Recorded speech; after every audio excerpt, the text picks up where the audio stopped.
Hello and welcome to Nigeria Now, where we look at various issues that are actually happening currently in the country. I am Sada Lashada Shaman. I'll be doing the program alongside Rachel Tansi. Good afternoon, Rachel. Afternoon, Sarah. All right, quite a number of things to discuss on the show, so you can be part of the conversation by dropping it on Facebook, by watching us live there, and also dropping your comment on any of the issues we shall be discussing today on our handle, and then we'll take your comment live here on the show as they drop.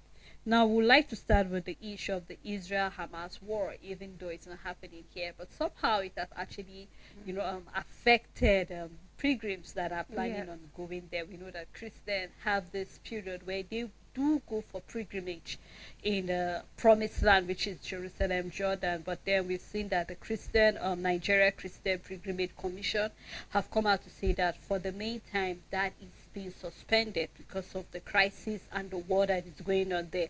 We know that this crisis didn't just start recently. This is a crisis that can be way back 90s, but then I think from 2007, that is when the war have actually, taken a new turn, and then from the attack that took place on the 7th of October, quite a number of people have died, and then the Nigerian Christian Pilgrimage Commission felt that it is important that for those already there will be evacuated back, and I think about 310 have been evacuated and lifted rather from Jerusalem. So for the meantime right now, for people who want to go for pilgrimage, will have to stay put and wait until we see how things will turn out to be in Israel presently right now. So our fingers are crossed. We're hoping to see how things will be, but for those who want to go there, have to actually be relaxed for now, and then save the money for when things are normal in Israel, and then they can go back for pilgrimage there. Sally, I'm yet to see a place that will be in conflict and there will be no need to evacuate Nigerians. It's almost like we're just spread across everywhere for one reason or another. We just find ourselves in every region, and then it's really a sad one to see that there's no peace. Like war keeps breaking out in the world, and left, right, center. Is not only in Africa. We're seeing that in Europe. We're seeing that we're seeing that across the world, in the Middle East and all of that. And now we are coming back. We saw the same happening in Ukraine, and where students have to be brought back home. And then now we're seeing same for the war in Israel and then in Palestine, and then it leaves the government no other option. They wouldn't have done it any other way than to stop pilgrimage for a while and then be able to evacuate those who are there back. And I want to say that this is the difference when you have documented traveling, when you have people going to a certain place for a reason. You have their number, you have the region, you have the location where they stay, you know the duration of the time they're supposed to be, you have their full information. It makes it easier for you to be able to bring back your people that are in that but that haven't been the case for some places where we see that a lot of complaints is coming, like we saw recently, and saying Nigerians are being maltreated in Ethiopia, and then the government have to sit and find a way, and we are still waiting for the outcome of something like that. But imagine if we were having proper documentation of people living for whatsoever reason, be it a permanent exit out of the country, or be it for business, for work, for school. As long as you are in another place the right way, it makes work and anything easy for the government. And in this case, of course, I want to believe that these pilgrims haven't gone to the site, because going to Jerusalem have stopped over a while now. For a while, I know as of 2013, that period 14, 15, for those traveling for pilgrimage were able to go to Jerusalem, where we know is the birthplace of our Lord and Savior Jesus Christ and all of that. But prior, because this conflict in Gaza, Hamas, the Israeli and all of that have been going on for a while, and in the past years, we didn't even go. I think 2 years back, we didn't even go to Israel. We went to Jordan for pilgrimage, and then we were no longer going to Jerusalem and all of that. So I want to believe that this pilgrimage and these pilgrims that are currently in Israel were not even in a danger zone as at the time whatever happened started happening, so it made it more easy for the government to To be able lift to it bring back. them back. And just as I said, the government couldn't have done anything more than to bring back and then halt for now, and we wouldn't know how long this will go. We saw what happened in Russia and Ukraine, and it felt like it was something that could stop within a short period of time, but we're going 2 years and counting, and we're not praying for what is happening in Israel to go on for long. However, we don't know how long it's going to last and how it will be resolved. But then now, for everybody whose dream perhaps was to go on pilgrimage and go to that promised land, then for now you might have to start dreaming Rachel, a it different looks more dream. like you're actually talking to me, telling me, Stella, just start your dream of actually going there. Has Yes. to be on hold. Well, Yeah. just like you said, I think it's commendable that we know the number of people that are there. I think recently the last airlifting was from the students who were in Sudan that were brought back into the country. Yes. And now we are also having that. So just like you said, it is important that we know where you are, when you are, and at the time you are there, so that when bringing you back, it will be It easy. will be very So easy, right now, yes. fingers are crossed, and it's our desire that the war in Israel will actually, be resolved soon. Even though we're seeing their defense and also the ambassador saying that they're going to trash them out, but Yes. but let's just see how this whole thing is. Our desire, I think, it's a desire of every world power that things resolve, because we've seen leaders coming out to actually see how that will even affect oil coming into the country and all of that. So our fingers are crossed. Now, talking about oil, Rachel, I think it's important. Recently, we saw Senate trying to probe the issue of oil theft, and this is an issue that you and I have talked about. I think Yes. for years right now, this is an issue that the government have been going through, where we've seen that a lot of people have been vandalizing our oil, talking about oil bulkery, talking about stealing of oil, illegal refineries and all of that, and they're looking at the huge amount of money the government is losing as a result of that. Recently, we saw even on the papers what IMF is talking about, the projection of of Nigeria economy about 2.9%, and then a lot of things that are affecting that. And then we saw that during the Senate, saying that they need to probe the people behind that, either the community that are working together with individuals that are coming in. Because I remember there was a time you and I said, we're not talking about stealing oil in jerry cans, we're Of talking about course not. vessels Yes. that are missing. And then sometimes you begin to ask questions, okay, even the security operative, it seems they're also working alongside, because this is part of the thing the Senate is trying to probe, in the fact that how can you say a vessel is missing? Are we talking about a tiny boat? Even if it's a boat, your shouldn't radar get is supposed missing. to actually get Yes. them. So how comes all of this in? And so I'm happy that the government, the Senate in particular, is actually putting their foot down to say we need to probe, because the amount of money we are losing, we are not even meeting our own quota again. Because at the time the quota was coming up and then it's going down, and then you wonder what really is happening. We tend to be fluctuating about how many barrels of oil we are producing daily. With the fact that the government is hoping to export from next year, I think this is the right time for the Senate to probe what is really happening, and the people that are behind that should be brought to book, regardless of who they are. There was a time Falana came out to say, we know the people. And a lot of Nigerians said, if you know who these people are, why don't you name them? Why do we keep hearing, I know the person, we know the people? Yet nobody have come out categorically to say, these are the names of the people behind it. Let them be put to, let them be actually cautioned, or actually something, like talking about, put them behind bar, because they've Yes. gotten to a time whereby it seems as if the rule of law only applies to certain people and doesn't apply to Exactly, other Sarah. people. Yeah. So I'm happy that the Senate is pushing forward for this, and we are hoping that something better will be done. But Rachel, I mean, this story is coming like we're sounding like what will I say, drums that do not make sense eventually. True. Because this is something way back 9 years we've been seeing the issue of that. Exactly. So now the question will be, why is it just last year and this year that the government is actually very, very, is it because all of a sudden it's obvious that we're not meeting up what we are supposed to be meeting up, or is it because we want to export next year? You know what, Tele, the more I'm hearing our lawmakers making this statement, the more I am tempted to call them tricksters, because it feels like they're trying to trick Nigerians into thinking or believing that these people they are probing are some kind of mysterious people that nobody knows. Who are you to probe when it comes to oil theft? You keep saying we're going to probe, we're going to probe, we're going to probe. Then you make it look like the people that you want to probe, you don't know them. But then who are we to probe when it comes to oil theft? It's the authority. Who is in charge of petroleum in this country? Who is in charge of exportation of petrol in Nigeria? And this is where we start from. And not only the person in charge of the export, who are the people in charge of the safety of these petroleum products?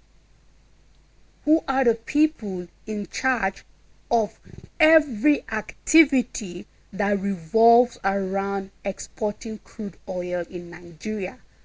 So when you say you want to probe, why are you not talking directly about who you want to probe?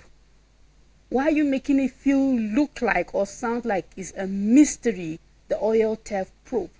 Like you're trying to unravel something that you have no idea what it is, and you're just trying to like find a needle in the haystack, or how they say it. And then this is where I am just waiting to see what the Senate plans to do, and above all, what is the administration going to do. Because if we are saying, I believe oil theft started even before 9 years before now. It might be in a larger quantity enough to affect our production, our quota, and then our output, but it started even before the 9 years counting. So let's go there. Who have been the people in charge from these 9 years? If you want to start from 9 years back, let's go. Who is in charge of the exportation and importation? Who is in charge of the safety of this product? Who are the people watching these vessels come in and come out? You start your probing from there. And if we're having fun and are coming out to say you know these people, of course you do.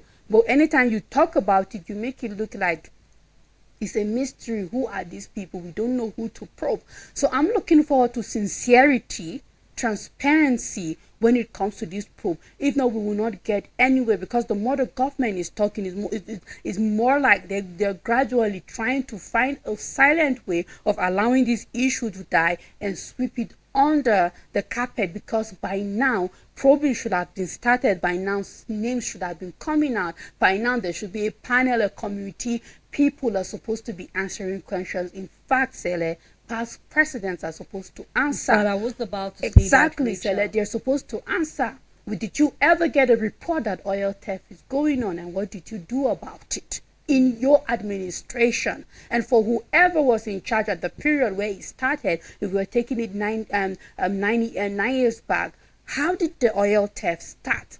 And how are the vessels getting missing? And what did you do to recover those missing vessels? Because if something is missing, if it's that important to you, you're supposed to find it. And then secondly, who are the buyers of this oil that had been stolen? Because trust me, they don't go and pour it somewhere.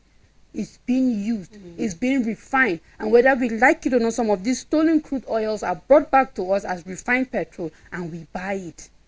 So these are all the things you're supposed to ask. We know the people you're supposed to ask, and don't make it look like it's some mystical probing that you have no idea where to start from. To be set up to exactly. And Rachel, you're right, because if the Senate is serious, or if the government is serious about probing this, I mean, we need to go back to previous administration to see that what happened under your watch, that things like this were happening and nobody was saying anything.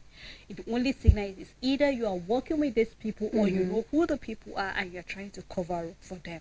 And just like we said, when you say I know or we know these people, then let us have the names of these people that are working this. Yes. I remember there was a time far back then when Wike was the governor of Rivers State, and he was actually, leading the probe in his own state, knowing the fact that there were so many illegal refineries, and he was going there saying that most times the security operatives are involved, the community are involved, individuals are involved. There was a time where Custom and NNPC were actually having different, will I say, they were actually having like a controversy whereby Custom is saying this is how much barrel of oil is being produced, and then NNPC say no, this is the barrel of oil we're Exactly, producing, yeah. and then they had to come to more like a census to say, okay, yes, This how is it, much we are yes. producing yearly, and this is not supposed to be it. It's not. Your amount supposed to be one and the same. Yes. Saying the fact, okay, this is how much the country is producing, and this is how far we can produce if only things are being watched out. So rather than us having probe left, right, and center, just like you said, I hope this is not one of those cases that will be swept under the carpet. Today, you and I, Rachel, are waiting for the names of the people that sponsor Boko Haram. We're yet to yes. see those names. So it looks more like the government is taking Nigerians for granted. I remember when we had the issue of the militant back then, there had to be a step because something was not right, and it was Yes. affecting our projection to other countries. And no wonder they had to look, okay, what do we do to this militant to actually control what was happening in the Niger Delta? That was when we had the issue of them having a negotiation, and they were being given amnesty just to stop that. And Rachel, you and I saw how that amnesty helped in the long run Yes. eventually. But then it seems as if they're not even getting what they want to get. So this is not to say that there are reasons why people are actually stealing the oil, but then this is a collective effort. So as the Senate is probing, go down to the communities, get the security forces that are working here, because you cannot tell me that people have been stealing our oil under your watch, except if you're getting a cut from it. That was why you did not talk. So we are hoping that eventually, with all of this probe, we'll have names by the end of the year, hopefully. Yes. Let us have names of the True. people that are doing that, because that is the only way we see things working right. If somebody is not being placed there as a scapegoat, Rachel, things will keep going on the way they are. And then it looks more like you can get away with any crime in the country. So we're looking forward to see what the Tinubu administration will do Yes, about this. yeah. Everybody's eyes right now is on the 10th House of Assembly, hoping that they will do something. Both the reps and also the Senate, because when the Senate is probing, I hope that the reps also have the backing so that everything will work out Yes. eventually. Now, for us to round it up, we saw NECO saying the fact that result is out. So for students who have written the internal NECO internal exam, they can go, to the website and get their result.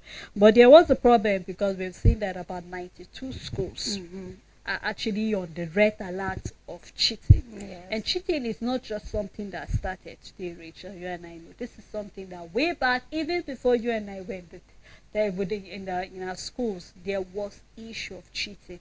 Now, why is it not making it to the paper? That is to show that it is now becoming obvious that something is not right in our schools. A lot of time we've seen that students are coming out. We see issues of having half-baked students. We see issue of students that cannot even perform in their first year in university. And then it now takes you back, then how did you pass your O-level result if you're unable to actually perform well? And I'm happy that NECO has taken it upon itself to do this. But beyond this, I mean, recently we saw the issue of that of the JAM, where we saw a student forging, even though she had a score, but she had to increase. And a lot of Nigerians came out to say, if we are going to say that what this lady did was not right, then everything should be done right.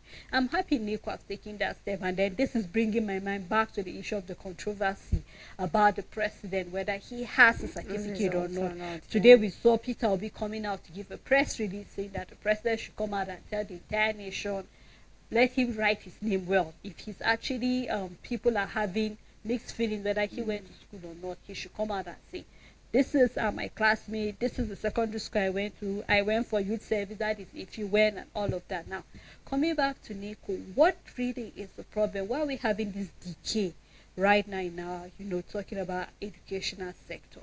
Because we're seeing that certain part of the country is having more. Going down to the northern part, we've seen that a lot of students are not even performing well in the northern part of the country. Now, how did the country get it right and wrong, and how can we get it right? Stella, what I love about us in Nigeria is that we know where the problem is, but then we point somewhere else. It's almost like you're trying to remove yourself out of the problem when you know you are the problem. And concerning failure and success in our exams, just the same way, Sele, that we need an upgrade in our curriculum and the standard of education, I believe that even our exam system doesn't support success for an average student on a lot of level, and it also needs review alongside the curriculum, alongside how we test and pass and our exams, it also needs a complete turnaround and a change. And then we can go back to NECO, Sele, and then we should talk about them pointing fingers at schools rather than at themselves, because NECO don't write exams without an official. You and I, Sele, have written SSCE. We know how it works. Okay? NECO will send these papers together with an official to a school. Therefore, examination is conducted with a NECO official. Therefore, if a school should permit malpractice, it's with the approval of a NECO official. Exactly, because there is no exams that will hold or take place without the presence of a NECO official in a center, in a school. And that has been the practice. In fact, you see them holding the bags, be it wire, is padlock, and all of that. And several times we've heard that exams were leaked even before the examination day. And then you wonder, where did it leak from? It leaking from the source, and the source is NECO, because the secondary schools, the teachers there, the administration there don't set what NECO examinations, don't set the SSCE examination. So when you are saying that you are indicting 93 schools for cheating, then it means you're indicting the 93 officials that were sent to these schools as well, or whatever is the number. And you will see them letting things pass and letting things go. Are we going to talk about paying for exams? Are we going to talk about paying for results? I will get my results from NECO. I won't get it from any other place. Who allows certain decay? It is the examination body itself. And the schools do these things with the approval of whosoever is the official that is in charge of that school. And this is where the problem lies. Because imagine if an official comes into a school with his dignity and doesn't collect any bribe to allow any center to do any malpractice, then we won't even have such case in the first place. But we have people coming with double standards and allowing things to happen, and then NECO are indicting schools as if these schools wrote the exams by themselves, for themselves, marked it, set the questions, and gave it to you, NECO, and then you marked it, and then you were like, no, you organized it, and you had your officials. The problem actually starts from NECO itself. It starts from them, Rachel, because while it you were permitted. talking, in my mind, I just crossed back. Well, how comes we never had our own internal exam leaked? These exams were set in your school their time, but you hardly didn't get it. You don't even have an so idea of how it is. How could yes. Then I remember there was a time where we heard that even the NECO exam was more hard than the WAEC, and then I remember it even made it to the paper when NECO were saying a way that they can actually review the exam, not to make it very hard so students can pass. Yes. But then I think this will actually give room for a lot of people to see what can be done henceforth. And just like you said, it's not just about checking the curriculum, but then looking at the fact that a lot of things are going bad in the educational sector. And if NECO have taken the step to make sure that they are going to caution and punish these people that are involved, we hope that we will not see another repetition of that again on the paper. So, Rachel, I think that's how far we can go. Yes, the program. certainly. Thank you so much for doing this with me. And thank you to our viewers for keeping a date with us on Nigerian Now. Until tomorrow, do have a blessed day ahead.